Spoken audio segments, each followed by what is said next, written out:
مەراسیمێکمان هەبوو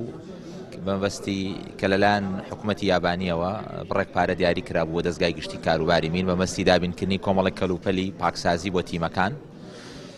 دیار بوو ئەم بابەتە گرنگ بوو بۆ ئێمە لەم بارودۆخەیە بەتایبەت بۆی ئەم قەیرانی دارایی کە لە هەرێمی کوردستان هەیە بەداخەوە ئێمە وەکو پێویست ناتوانین پێداویستی بۆ تیمەکان دابینکەین و پاشانش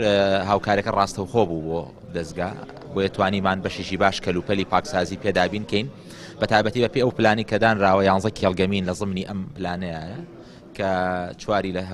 پارێزگای هەولێر و 4 لە پارێزگای سلێمانی و 2 لە دهۆک و 1 لە گەرمیانە کە نزیک 400,000 متر دووجا زەوی پا ئەکرێتەوە پێی پلانەکە کە تا ئێستا خۆشبەختانە لە 150 تەواو بووە و ئێمە لە هەوڵی بەردەوامین وەکو دەستگا کە بتوانین لەگەڵ وڵاتانی کۆمەک بەخێژ ڕێکخراوە نێو دەوڵەتیەکان هەوڵ بدەین کە بودجەی باشتر دابینکەین چ ڕاستەوخۆ بێت چ ناڕاستەوخۆ تاوەکو پرۆسەی پاکسازی لە هەرێمی کوردستان خێراترکەین و بتوانین بە زووی بەتایبەت ئەو شوێنانەی کە ئەهەمیەت و گرنگی و لە پێشینەی هەیە لەم وەختەیە پاکسازی تیا بکرێت. بەگشتی تا ئێستا لە 165 خاکی هەرێمی کوردستان پاکراوەتەوە و ئەوەی کەماوەتەوە و لە 135 ئەکاتە 210 ملیۆن متر دووجا زەوی. پرۆسەکە بەردەوامە